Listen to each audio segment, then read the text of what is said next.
Hare Krishna, Hare Krishna, Krishna Krishna, Hare Hare, Hare Rama, Hare Rama, Rama Rama, Hare Hare.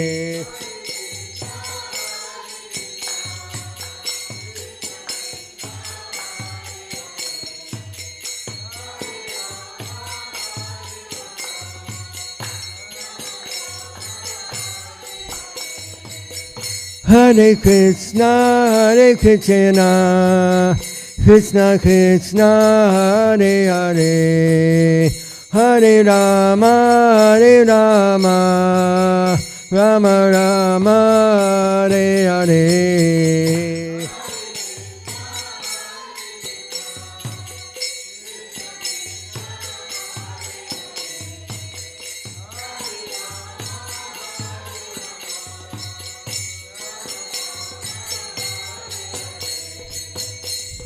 Hare Krishna, Hare Krishna, Krishna Krishna, Hare Hare, Hare Rama, Hare Rama, Rama Rama, Hare Hare.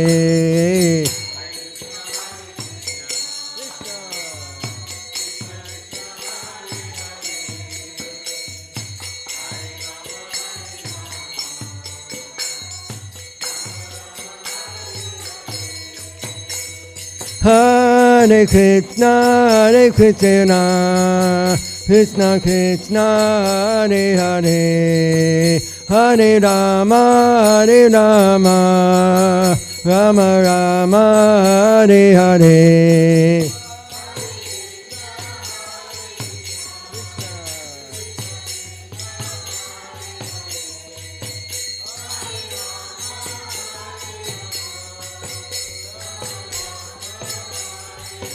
Hare Krishna, Hare Krishna, Krishna Krishna, Hare Hare, Hare Rama, Hare Rama, Rama Rama, Hare Hare.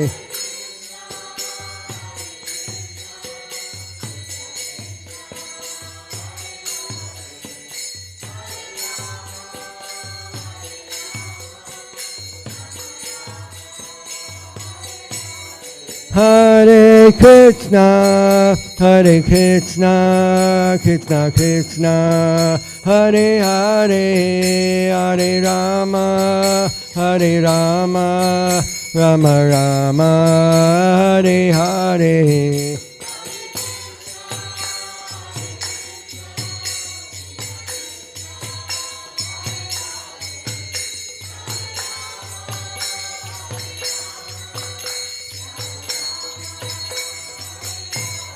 Hare Krishna, Hare Krishna, Krishna Krishna, Hare Hare, Hare Rama, Hare Rama, Rama Rama, Hare Hare.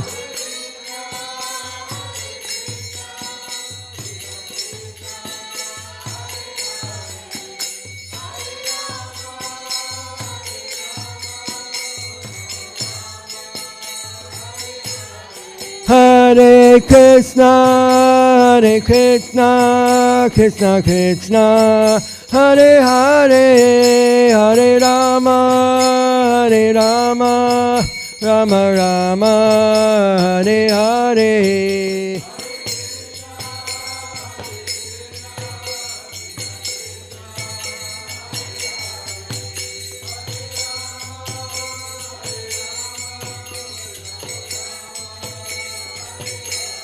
Nitai Gaura Haribo, Haribo, Haribo, Nitai Gaura Haribo.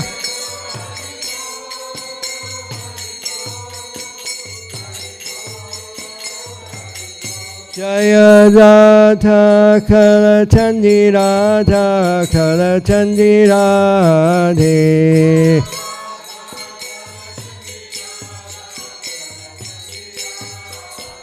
Jaya Radha Kala Chandi Radha Kala Chandi Radhe.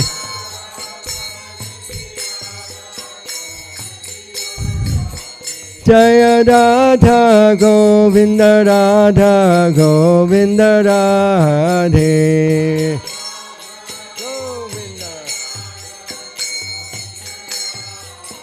Hare Krishna, Hare Krishna, Krishna Krishna, Hare Hare, Hare Rama, Hare Rama, Rama Rama, Hare Hare.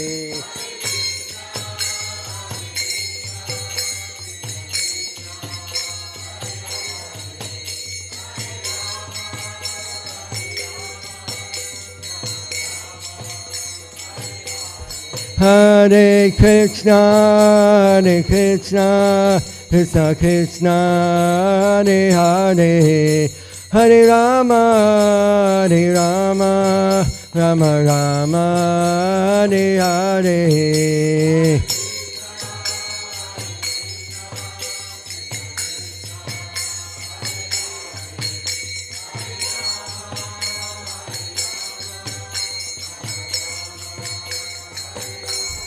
Hare Krishna, Hare Krishna, Krishna Krishna, Hare Hare, Hare Rama, Hare Rama, Rama Rama, Hare Hare.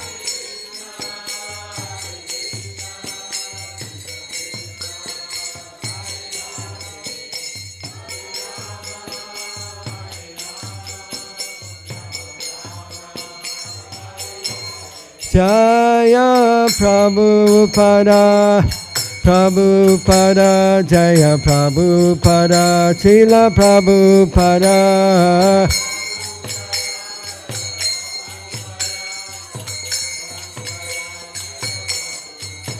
Prabhupada, Prabhupada, Prabhupada, Jaya Jaya Prabhupada. Prabhupada, Jaya Jaya Prabhupada, Go Premanandi, Hari Hari Bo.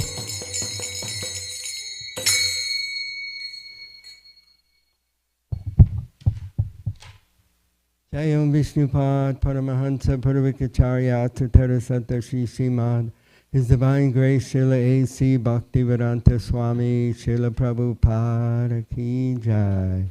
Jayam Vishnupad, Paramahansa, Puravikacharya, Tatara Satta Shri Srimad, His Divine Grace, Srila Bhakti Siddhanta Saraswati Goswami, Prabhupada Ki Jai.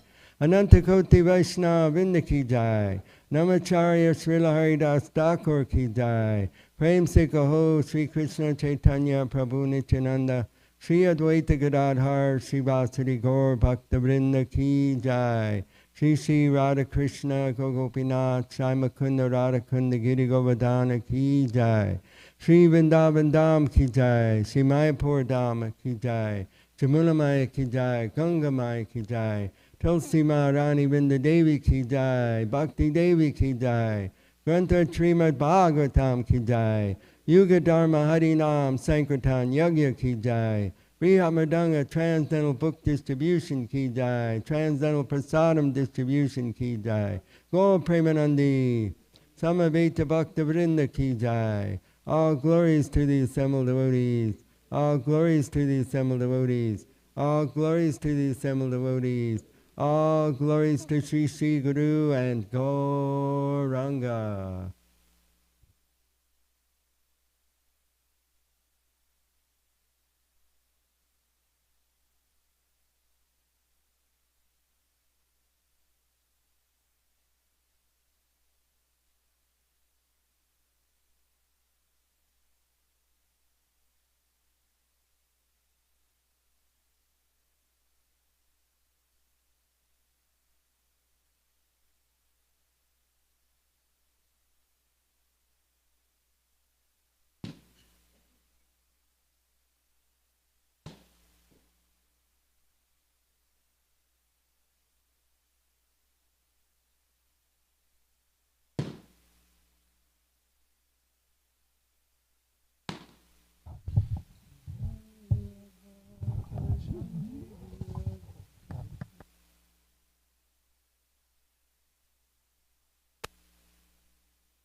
Again, good morning. How's everybody? Here, you're here. That counts for a lot.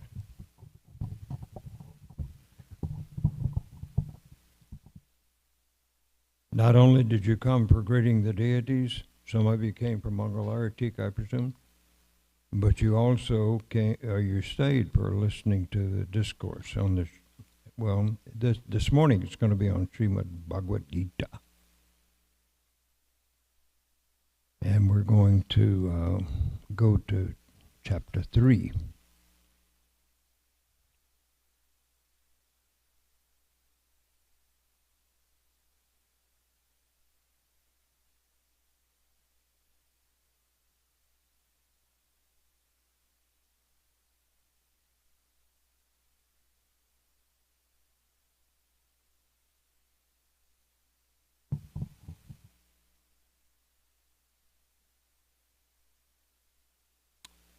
Jaya Radha Madhava Kunja Bihari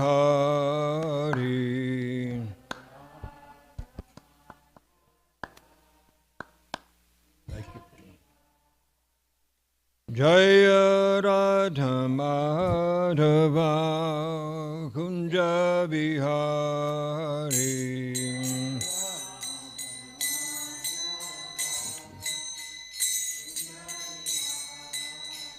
Jaya Gopi Jana Vallabha Girivaradari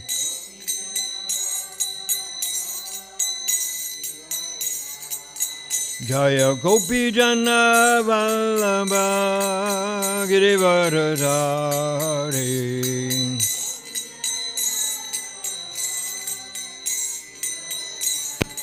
Jashodanandana Brajajana Ranjana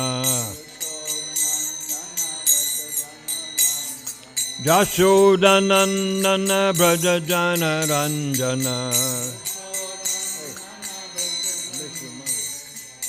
Jamuna Tira Vanachari Jamuna Tira Vanachari Jai Radha Madhava Kunja Bihari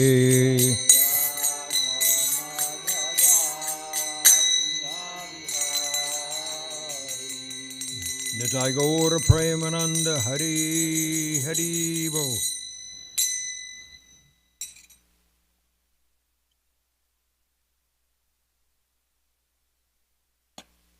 Om Namo Bhagavate Vasudevaya Om Namo Bhagavate Vasudevaya Om Namo Bhagavate Vasudevaya Narayanam Namaskritya Naram Chaiva Narottamam Devim Saraswatim Yasan Tato Jayam Udirayat Nasta Presva Bandreshu Nityam Bhagavata Sevaya Bhagavati Uttama Shloke Bhakti Bhavati Naistaki Grantaraj Srimad Bhagavatam Ki Jai Grantaraj Srimad Bhagavad Gita Ki Jai.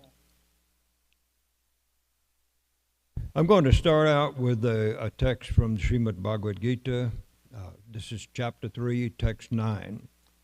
Yagya tat kamano nyantra loko yam kama bandhana tat artam kama kuntaya mukta sangha samachara. Work has to be performed as a sacrifice for Vishnu. Otherwise, work causes bondage in this material world. Therefore, O son of Kunti, Perform your prescribed duties for his satisfaction, and in that way you will always remain free from bondage. This is somewhat related to the topic that I want to talk about this morning a little bit, but not entirely. When we do our performed work, our prescribed work, our duty, then sometimes we run into problems, even if we are doing our prescribed duty. But Krishna advises us in Bhagavad Gita that it is safer to perform one's own duty, even though it have faults, than to try to perform that of another person, even though it appeared to be faultless. So what's happening in our society today? If people are performing their prescribed duties, then why are we having problems? And the main question I want to address today is, whom do we blame? Where do we put the blame when things are not going so well? So here lately, we've had some extreme material disasters. For example, the fires out in California, very disastrous. As a matter of fact, I don't think any atomic weapon that was sent by any of the opposing nations, those nations who are very much inimical to this country, could have launched a weapon against us which would have caused so much destruction to so many people in such a short amount of time. It would have taken, I think, maybe a few nuclear weapons to do that. And if you see the photographs of what's happened out there, it does look like a nuclear disaster, doesn't it?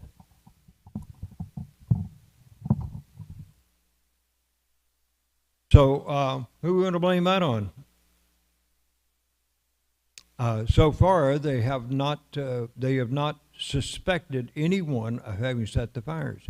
And besides the fires, there's been the ferocious winds that have come. So we've had two demigods working against us in this country. Agni Dev for the fire and Vayu for the wind.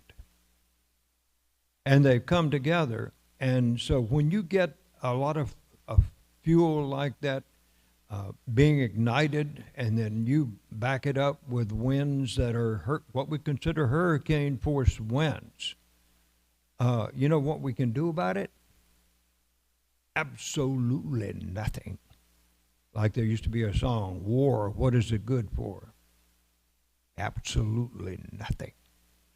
And so nothing that we can do to harness those flames. I mean, with all the technology, the equipment that we have, and the resources of water that are close enough by that they can go and scoop up water and then dump it on the fire.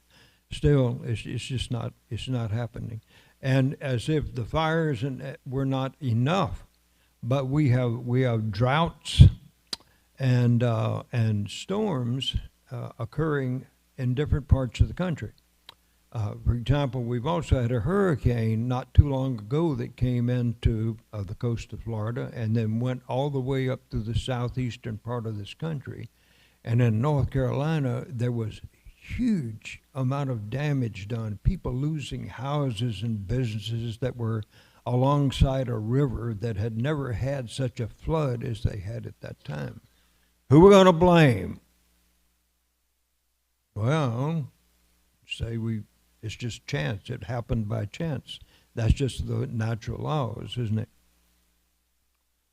Well, and then we've had some volcanic eruptions. If you have seen videos of the lava flows in Hawaii, you see actually it's like rivers of molten rock just flowing down until it reaches the ocean. And those persons who are very optimistic say, well, it's building onto the land. It's increasing the land mass, so eventually it will be habitable or farmable by human beings. But even though people are working hard and doing their jobs, their lives are interrupted by these tremendous disasters that we've had. And here we are sitting high and dry, sitting pretty and fine here in Dallas, Texas. Of course, we haven't had our tornado for the year yet, but still, we're doing quite well. Some people complain that we have got a new government coming in now, and that the new president of the United States, a lot of people disagree with his past. As a matter of fact, I think it's quite humorous that he happens to be the only convicted felon who is taking office as president of the United States.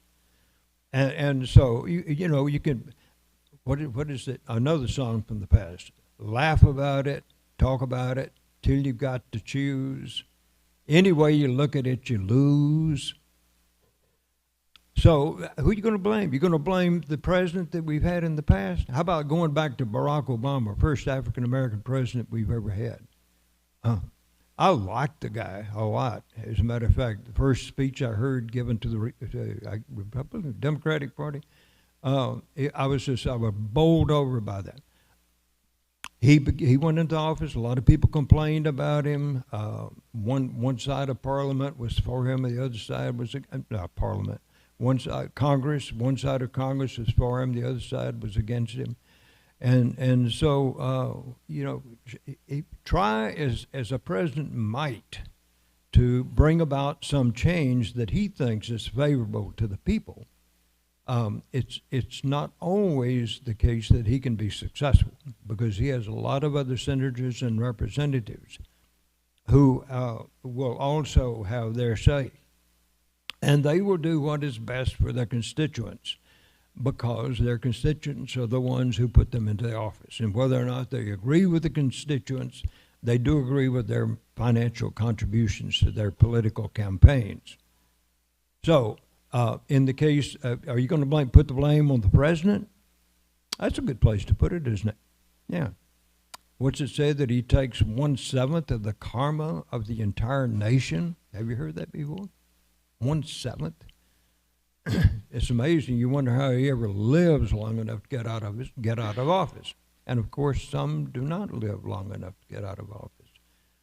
But anyhow, we're always looking for someone to put the blame on. Then we've got military conflicts that, even going back into the history that's given in the Old Testament of the Judeo-Christian Bible, we see that the Jewish people, the whole nation of people, were made subservient to a government.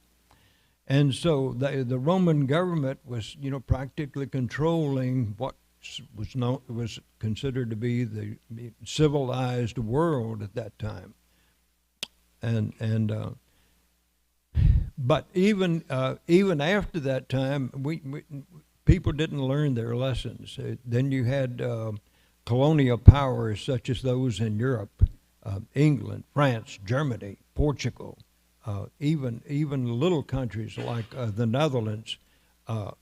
They learned how to use sailing boats to go down to the coast of Africa, and by that time, or shortly after, then there started to be manufacturing processes that were that you had to have power, and you had to have raw goods, and so they found that they could get the raw goods in other countries, like America.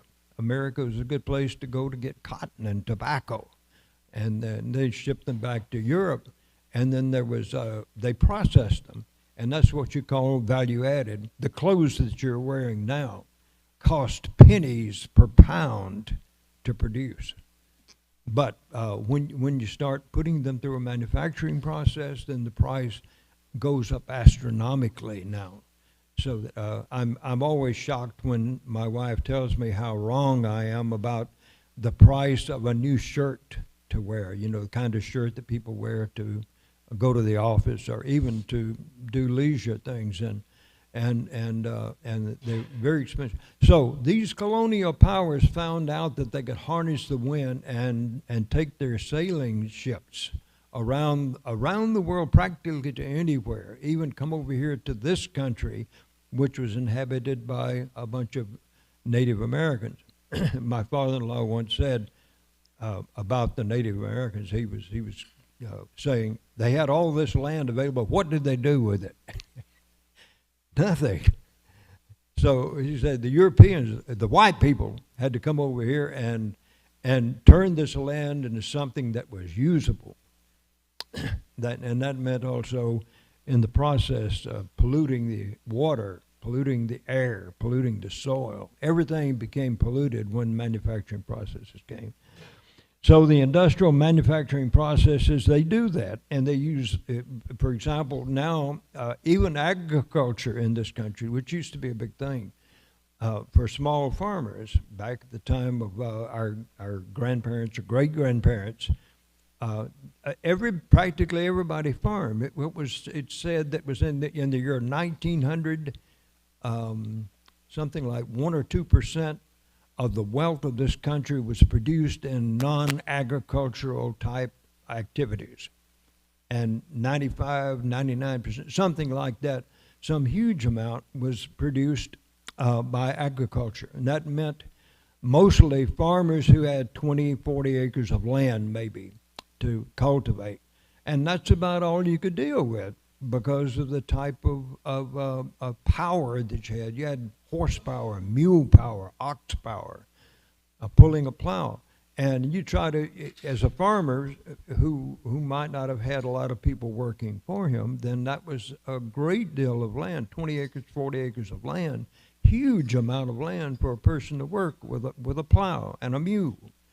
And yet they did it at that time. And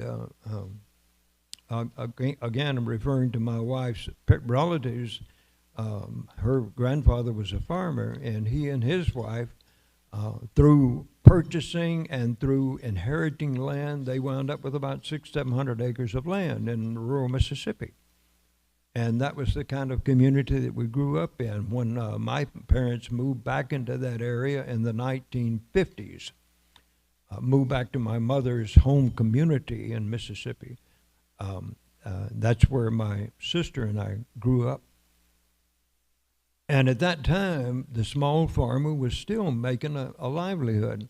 Of course, at that time, they had cheap labor. Young African-American men and women who had no other possibility of making money and trying to make anything for themselves, own property for themselves. But when the 50s came, and then a lot of those young men and women found out that they could get good paying jobs up in the north, in the manufacturing area. So there was a mass exodus from the south. And the people now who did the farming were getting kind of old, and everybody else were sending their kids off to college and getting degrees and moving off somewhere else in the country, and they were left there pretty much by themselves. So this is what happens when industrialization comes to an economy, and especially to agriculture. Now, in order to produce enough money to live a fairly good standard of life, middle-class standard, you've got to have at least a few thousand acres of land to work. And if you can't own it, then you lease it. And then you buy equipment. One tractor now, you used to be able to buy a tractor for $2,000 or $3,000. Now tractors are costing, just like our automobiles have gone up in price, now they're talking about $100,000 or more for a tractor to farm this land.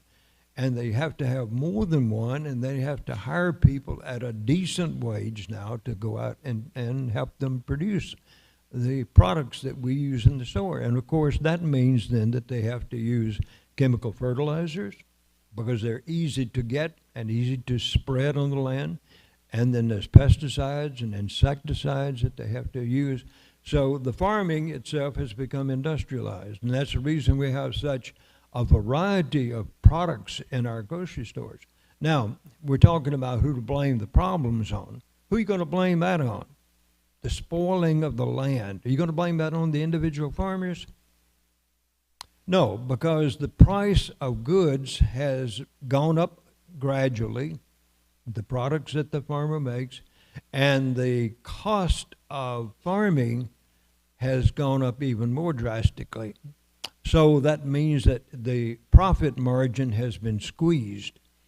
And instead of making, say, 20% profit now, you might be making 3% profit. And it takes, you have to farm a lot of land to make a living that you can actually exist on and do well on, like everybody else in the society is doing. And so that's the reason that a lot of people and their children, especially in my generation, we had nothing to do with farming. We played with it as kids. We went out and picked a little cotton and dug up peanuts and various things like that. Picked up pecans to make a few bucks here and there. At that time, you picked up pecans at 2 cents a pound. 2 cents a pound. Now, shelled pecans, you go to Sprouts or Whole Foods Market, you get shelled pecans for about $12, $13 a pound. So I face sticker shock every time I go into a store, you know, whether it's to buy clothes or to buy food, and then I hear about the prices of automobiles and pickup trucks now. Used to be able to buy a good car, a good truck when I graduated from high school for about $3,000.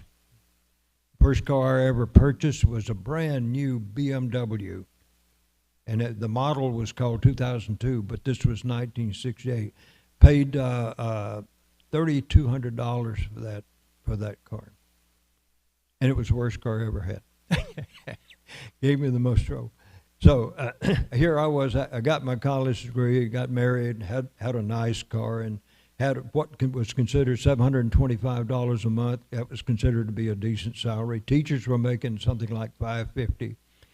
So now we've had inflation around here, around our area in Dallas, to buy land during the past 5-10 years. The price has gone up astronomically. Who do we blame it on? It's those people out there. We never take the blame for ourselves, do we? So that's a problem. So we got then natural disasters that have hit us. We've got military forces that have come and tried to destroy the whole world. You know, like in this past century, we had so many persons that rose to power. Man, we might ask, as Hiranyakashipu asked his son Prahlad, where do you get your power? So we might ask Hitler that. Where do you get your power from? Hitler, Stalin, Mussolini, Franco. Where do you get your power from? And they don't know. It's just because they're such good people. They're great people. That's how Hitler almost conquered the entire world. Joseph Stalin, it was said, when he was rising to power, he got into power, he had put to death some 12,000 of his army generals and persons who were high up in rank because he was concerned that they were plotting against him. Only 12,000. That's not like 6 million people killed in the Jewish state during the World War II. So who do you give the credit for giving them that much power? Who was it that it was said that not a blade of grass moves in all the three worlds without the sanction of that person? What person is that? Krishna, God. Same person that has bestowed spiritual power on people has also has bestowed material power on those who desired it and for some reason, something they've done in their past lives, have deserved to get to that position of power. Now, this is a topic that I've talked on before, and I hope you're not tired of hearing it because you're probably going to hear it again if I give another class. It depends on this man next to me here. It depends on whether he brings me back on again.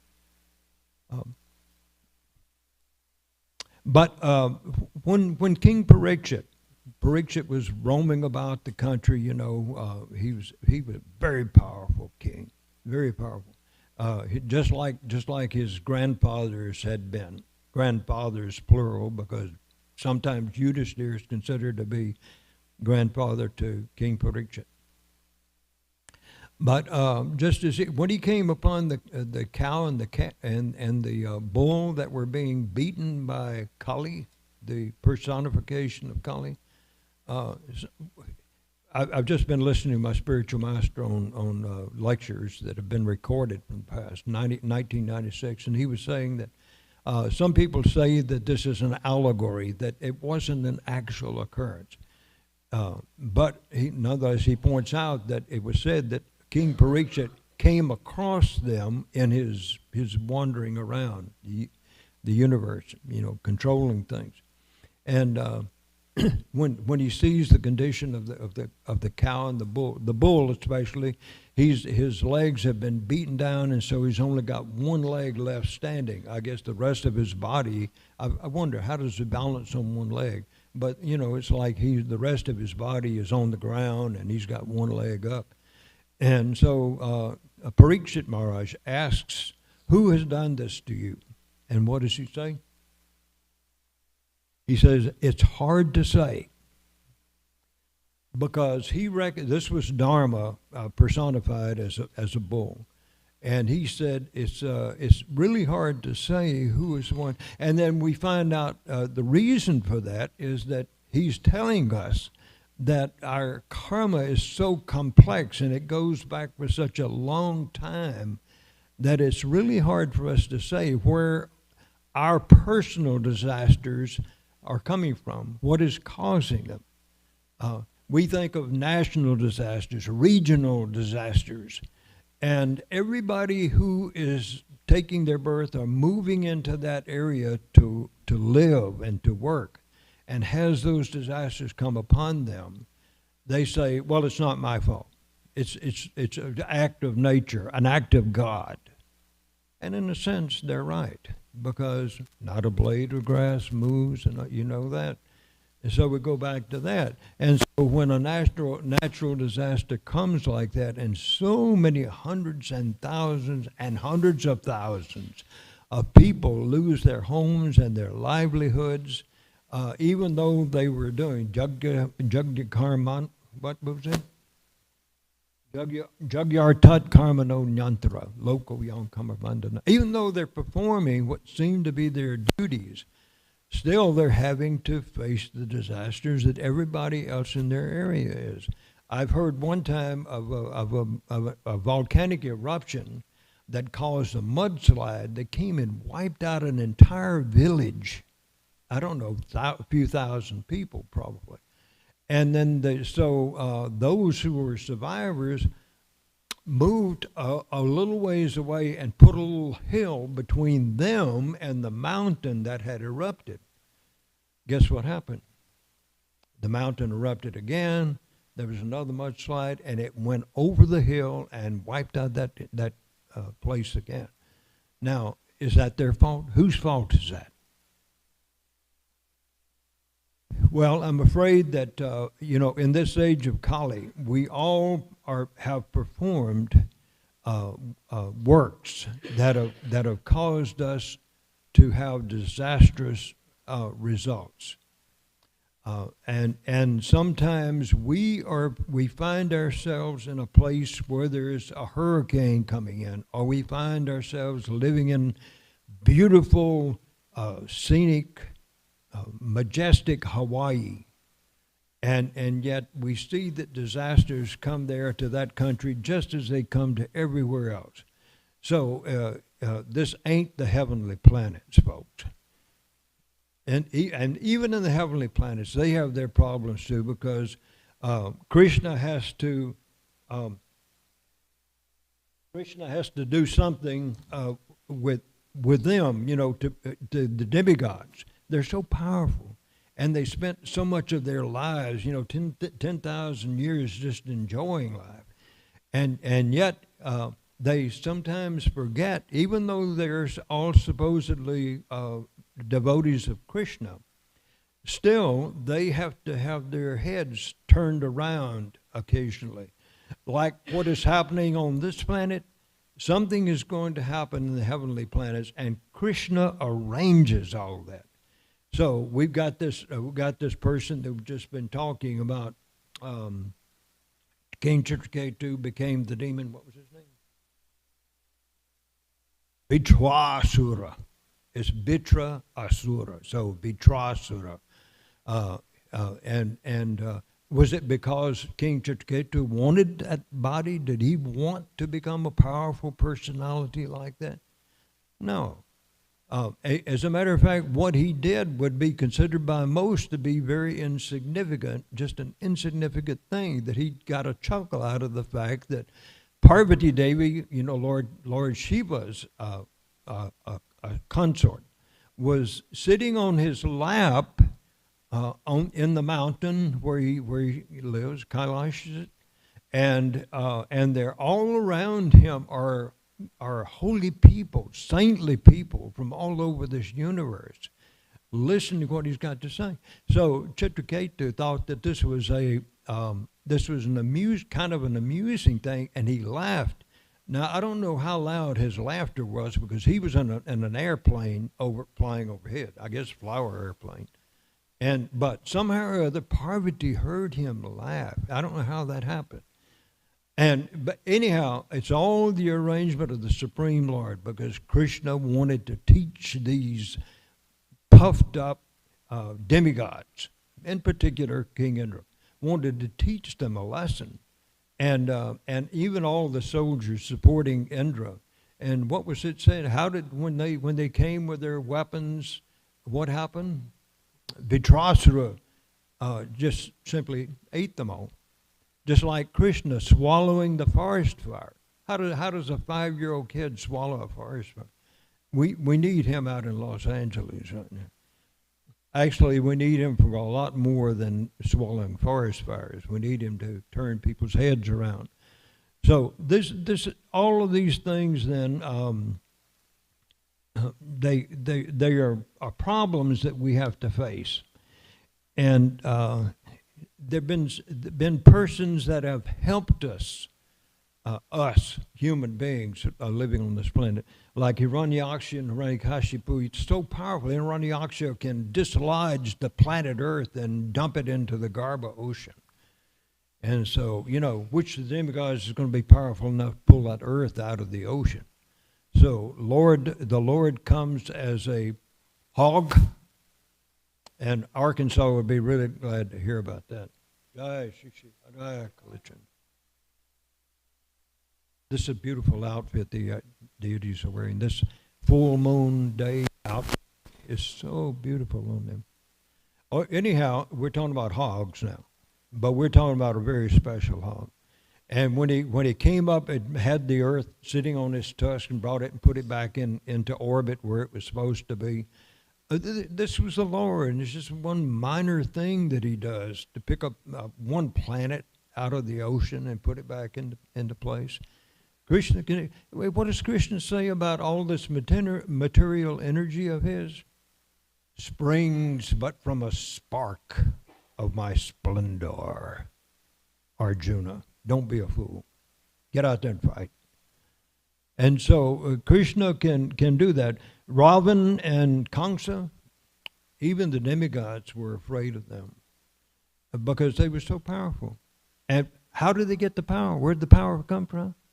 Did it come just because of their birth or just because they were lucky or something like that? No. What did Prahlad say to his father when he asked him, "Where do you get your power, Prahlad?" What did Prahlad say? Same place you got your power, Father. So Krishna can give, he can award a person like this. And then this Hitler, Mussolini, we talked about them. Our present day dictators who want to take over another country just because it's there and just because he likes the idea of expanding the Soviet Union back to what it was when Stalin, maybe it wasn't Stalin, some of the others who followed Stalin to help to make the Soviet Union, they were taking over little countries all around them. The Union of Soviet Socialists, what was it, USSR, Union of Socialist Republics, USSR. So those persons have been given the power to do what they've been doing. And material nature has been, in the form of the demigods, has been given the power and instructed that this is what you need to do. And why? because people know deserve to be punished. They do deserve to be punished. Is that the reason that people having to suffer all over the globe right now? Well, yes, they do deserve to suffer. We don't know what they've done in their previous lifetimes, and sometimes they refer to the innocent, poor people that have to suffer at the hands of a person like Adolf Hitler. 6 million Jews. What were those Jews doing in their previous lifetime? Who knows? They could have been the Romans who were persecuting the Jewish nation. And so in their next lifetime, since they went to their deaths thinking about these people that they've been oppressing, then they have to come back and be oppressed and hurt and killed and have to watch their children starve and be without the essentials of a good life, without being able to go to school. All these things are deserved. Now, we're compassionate. We're taught to be compassionate toward people who are suffering. But compassionate doesn't mean just dumping a big wad of money into their laps, does it? It doesn't mean to establish hospitals and schools and all of those things, unless you're going to do it as jagya. If you do that and you can get those people to turn their heads around and face the Supreme Lord again instead of just carrying on with their daily lives, then that's worth doing. That's worth doing. But as nations go now, they simply give millions and billions of dollars to a country to try to defend itself from an aggressor without really changing the spiritual atmosphere of that country. They're doing that. And so Krishna is having to let the hammer down. He gives a country like the United States the ability to have money. He gives China the ability to have lots of money right now. China's a major economic power in this world. But if they use it for doing exactly what they've been doing for centuries, and the United States does the same thing, then what good is that going to do ultimately to all of those innocent people who have to suffer? They're going to have to suffer. They have to suffer. Either that, or they take a book from a young man or young woman, and they start chanting Hare Krishna, and then Krishna can take over. Krishna will take over the reactions that are coming to them, instead of letting them have to go through the kinds of suffering that we have seen others go through these natural disasters and through military disasters and such as that. Krishna will make it possible that they can live a decent life. As a matter of fact, he's offering anybody that opportunity. Like he says in the Bhagavad Gita, that the human beings and the demigods are supposed to work together. And if they do, then everybody can be happy even in this material world. Once they understand what is to be done and what is not to be done. We're not unintelligent people. We are not. We can make a choice. If we know what the choice is, then we can choose to do the thing that is going to bring us happiness. They can do that also as well. But, of course, they need somebody to tell them what is the proper thing to do. And then, once they know that, then they have the right to make a choice and decide, well, I'm going to continue doing what I've done because it's what my parents have done, my grandparents have done, going back. And that means sitting in front of the television with a cool beer by my side and watching the football game on Sunday night or whenever it is, whenever those things occur. So they can make the choice. Which one of those am I going to do? And when they choose wrongly, then they have to suffer. And that's what's causing the suffering to go on now. So when Dharma, the bull, says, it's really hard to say who is the... And here's Kali right over there, standing there dressed like a king with his stick or whatever he's using to beat the bull with. He doesn't point to him and says, that's the one. He's the one that did that. No, he just says, he makes it clear that we're not supposed to put the blame on others. As a matter of fact, it's said that if you just name the person who is causing you to have to suffer, then you have to suffer the same results as that person who is making you suffer. Did you know that? Have you read that before? It's in there. Isn't it? I know it's in the Gita and in the Bhagavatam. But if you just name that person who has caused you to suffer and say that person is the cause of my suffering, because that's wrong. It's wrong. You can't do that, because that other person is simply the postman who is bringing you the letter. In other words, he's the agent of the Supreme Lord. And we're having to suffer not because of the postman, but not because of that person who is calling us bad names and telling us that we should be much better devotees than we are. But it's our own fault that we're getting hammered like that by the material energy of the Lord, and then by the devotees of the Lord. And Krishna even says that if you're mistreated by another devotee, what are you supposed to do? Stand there with your hands folded and say, "Yes, Prabhu. Yes, Prabhu. Thank you." Instead of taking some action against that other person, we're supposed to accept that as everything that comes to us that is bad. We accept that as our karma. Just like everything that comes to us that is good, we think, I'm a really nice person. I deserve this. Hare Krishna. And so that's just about all I've got to say about that. Anybody have any comments that you'd like to make before we shut her down? Mr. Bhagavatam, I'd like for you to use the microphone, please. No speaking without the mic. Because when I'm at home in the mornings listening to class over here, because I'm not here in the temple room, I want to hear what the person who is asking the question, making the comment, has to say. And the only way I can do that is by having the microphone. Yes, please. Often in a hospital situation, the doctor comes in and tells the relatives, "We've done all we can do. Now it's up to God." So what was God doing when the doctors were doing their doctor work? Was he waiting in the lobby for them to come out and say, "Well, we've done all we can do. God, it's your turn. Get in there"? Is God on hold?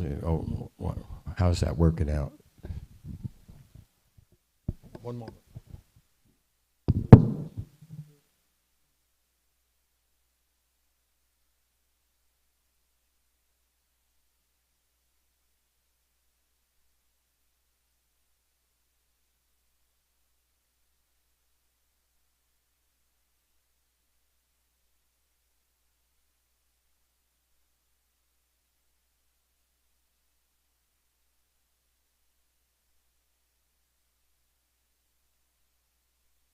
What was God doing when the surgeons were performing the surgery, right?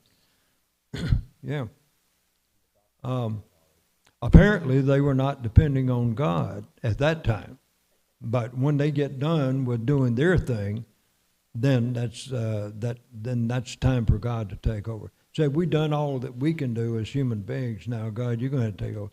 Like it wasn't God who was directing their hands to do what they were doing in that surgery.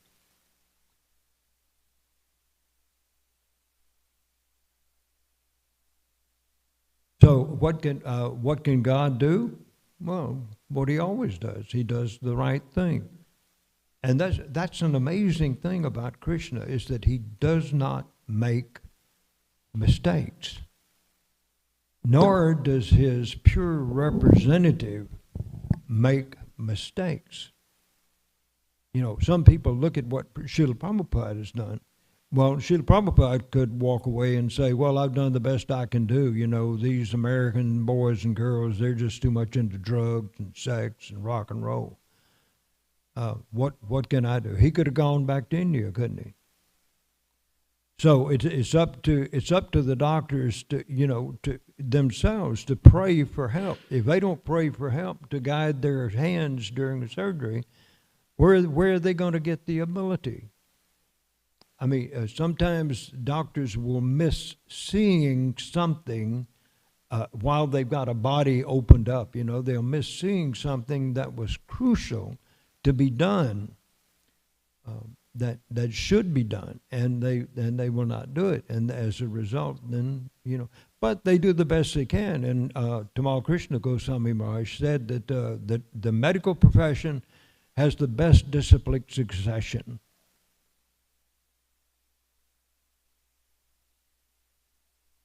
So the only thing we can do is you know, depend on God, depend on Krishna, because we've been dependent on him all our lives anyhow. So why should today be different? Well, we can express appreciation for what he's done, can't we? Yeah, some people will pray that something happens, and then when it does happen, like my child gets well, you know, my child was in the hospital, the doctors found a way to cure him, and now everything's fine and dandy, and they won't pray again until the next disaster hits. They forget to say, "Thank you, Lord." When you go out on a road trip, even out going across town, you know, so many opportunities for your vehicle to get damaged, for your body to get damaged, where you lose your life. And so you might think at the beginning of your trip to say, "Namaste, Narasingaya, Praladala." You know, you might remember to sing a song like that. And I try to do that every time I leave my house in my vehicle, even if I'm going 3 or 4 miles up the street. Because at danger at every step, there's danger. So, and then when I get back from the trip, I try to remember to say that prayer all over again. But this time I'm not asking for something. I'm saying, "Thank you, Lord, appreciate that. You kept me safe this whole time." Or if I did get in a wreck, "Thank you for minimizing the damage to me or to my vehicle or to my family who was with me." Then you say to the Lord at that time, "Thank you, I really appreciate that." So I think the surgeons have to do that too, you know, and the fact that they don't do it is probably one of the reasons they don't always get the results they want. Of course, it has to do with the karma of the person that they're working on as well, but they have to take credit for their abilities or inabilities as well. Anything else? So we offer our respectful obeisances unto all the Vaishnava devotees of the Lord who are just like desire trees, who fulfill the desires of everyone and who are full of compassion for the fallen conditioned souls. Vanchakalpatarubhyascha kripa sindhubhya eva cha patitanam bhavarebhyo vaishnavebhyo namo namah. Ananta Koti Vaishnavrinda ki jai. Srila Prabhupada ki jai. Srimad Bhagavatam, Srimad Bhagavad Gita ki jai. Shri Shri Radha Kalachandji Dham ki jai. Gaura Premanand.